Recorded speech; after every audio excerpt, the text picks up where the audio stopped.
Most people are puppets.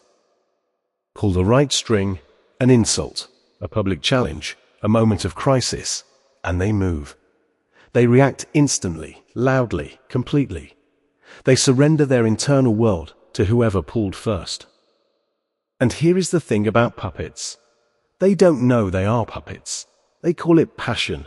They call it standing up for themselves. They call it being real. It isn't any of those things. It is control, someone else's control, over you. The most powerful man in any room is not the loudest one. He is not the one with the sharpest comeback or the fastest trigger. He is the one who, when everyone else loses their composure, has not moved a single muscle. Today, we go into something most men will never master, because most men were never taught it exists. The art of underreacting, and why your calmness, deployed with precision, is the most dominant psychological weapon available to you. Here is what is actually happening inside you when someone provokes you. Your amygdala, a small, primitive structure buried deep in your brain, fires before your conscious mind can intervene. It was designed for a world where hesitation meant death. In that world, a fast reaction kept you alive. In this world, it hands control of your life to whoever knows how to trigger it. This is called the amygdala hijack. Your rational prefrontal cortex, the part of you that thinks, plans, and chooses, goes partially offline. What remains in control is ancient, impulsive, and completely readable. And here is the psychological truth that most men are not ready to hear. A reaction is a confession. It tells the room exactly where your boundaries are, what hurts you, what unsettles you, and most importantly, who is in control of your internal world. When you react, you are not expressing yourself. You are submitting. You are handing the frame, the psychological context of the interaction, to the person who provoked you. And whoever holds the frame holds the power. The man who understands this never reacts from instinct in high-stakes situations, not because he feels nothing, but because he has learned that his reaction is the most valuable currency in any room, and he does not spend it cheaply. There is a reason the highest status people in any hierarchy are the calmest. It is not a coincidence. It is not a personality type.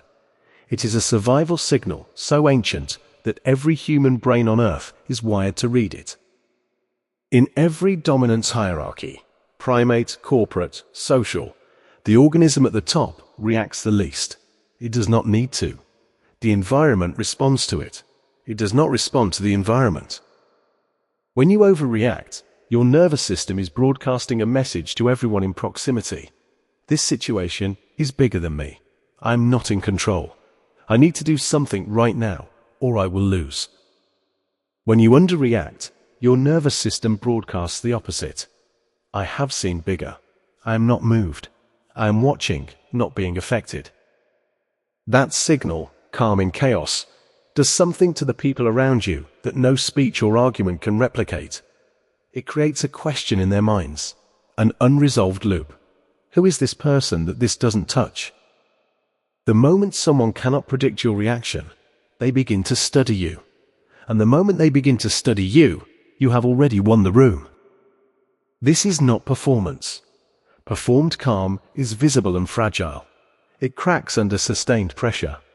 What we are talking about is cultivated stillness, the product of a man who has processed his own emotional triggers to the point where external provocation no longer finds purchase.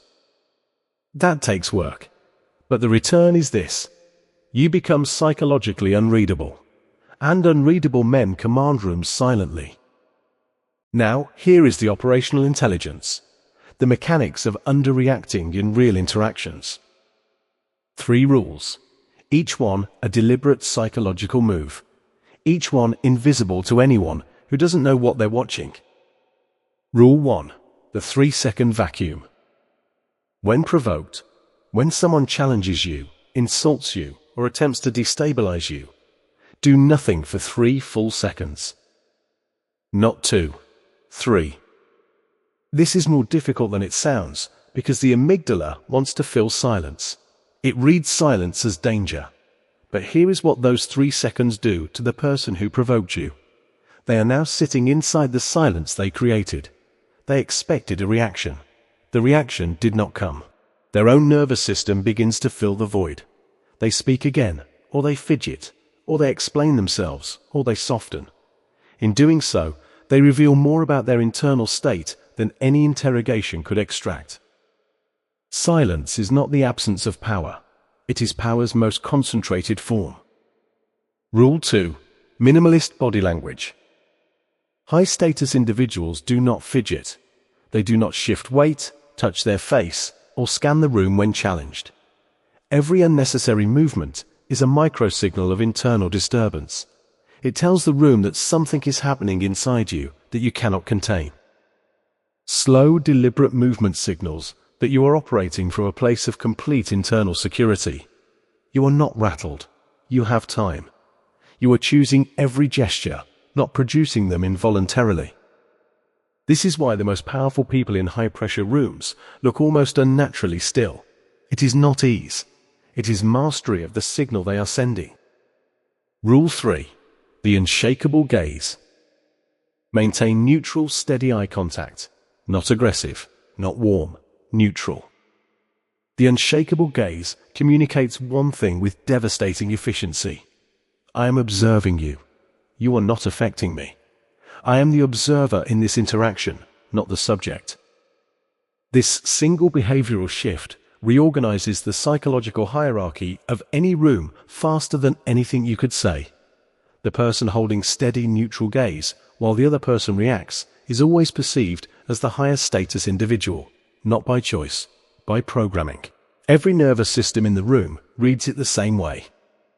Here is where underreacting becomes something beyond emotional control. Here is where it becomes a strategic instrument of dominance. When a person cannot predict your reaction, something happens in their psychology that works entirely in your favor. They cannot build a model of you, and humans are deeply, evolutionarily uncomfortable with what they cannot model. They will attempt to provoke you again, not from malice, but from the subconscious drive to gather data, to understand what you are, to find the edge of your composure. If they cannot find that edge, they will do something that sounds simple but is psychologically profound. They will begin to seek your approval. Not because you asked for it, not because you performed for it, but because approval from an unpredictable, unreadable, high-status individual carries more psychological weight than approval from someone they fully understand. The man who never reveals his ceiling becomes the man others spend their lives trying to reach. This is the hidden architecture of leadership. Leaders are not followed because they are the loudest. They are followed because they appear to operate from a place others cannot access. Their calmness is not reassuring, it is aspirational. People want to know the source of it, and in that wanting, influence is established. Underreacting is not passive. It is the most active form of psychological positioning available to you. Every time you hold still when others expect movement, you are making a statement that no words could match. Here is how you actually build this. Not as a technique to pull out in moments of crisis, but as the baseline setting of your entire way of moving through the world. First, audit your current triggers. You cannot control what you have not mapped. Identify the specific situations, tones, topics, and behaviors that currently activate your amygdala. Not to avoid them, to know them. The man who knows his own triggers cannot be weaponized by someone who accidentally stumbles onto one. Second, install the pause as a habit before it is needed. Deliberate practice in low-stakes situations. When someone cuts in front of you in traffic, practice the 3 seconds. When a conversation gets heated, practice the minimalist body language. The pause must be neurologically trained before it is required in high-stakes moments. Otherwise, you are trying to learn the instrument during the performance. Third, separate your identity from external events. The reason most men overreact is that they have fused their sense of self with the outcome of every interaction. An insult feels like an attack on who they are. A challenge feels like a verdict on their worth. When you have done the internal work of anchoring your identity outside of external validation and external opinion, provocations lose their grip. They become events, not verdicts. A man whose identity does not live inside other people's mouths cannot be silenced by what those mouths say. Fourth, move slow in fast moments. The world accelerates in crisis. Everyone around you speeds up. Their speech, their movement, their decisions. The man who slows down in that moment is perceived as the most competent individual present. It is counterintuitive, which is precisely why it is effective. Slowing down when everything speeds up signals that you have resources the situation has not yet consumed. Fifth, let the silence do the work. You do not need to fill every pause. You do not need to justify every decision. You do not need to explain your calmness to people who are disturbed by it. The silence explains itself. And the man who has learned to be comfortable in silence will always be perceived as the most powerful person in a room full of people uncomfortable with it. Calmness is not the absence of a storm. It is the mastery of one. Every man in your life who commands rooms without raising his voice, who ends arguments without entering them, who holds authority without announcing it, that man is not built differently than you. He has simply understood something earlier than most. The man who controls his reaction controls the narrative. The man who controls the narrative controls the room. And the man who controls the room without ever making it obvious, that man is never forgotten. Master your reaction, and you master everything it touches.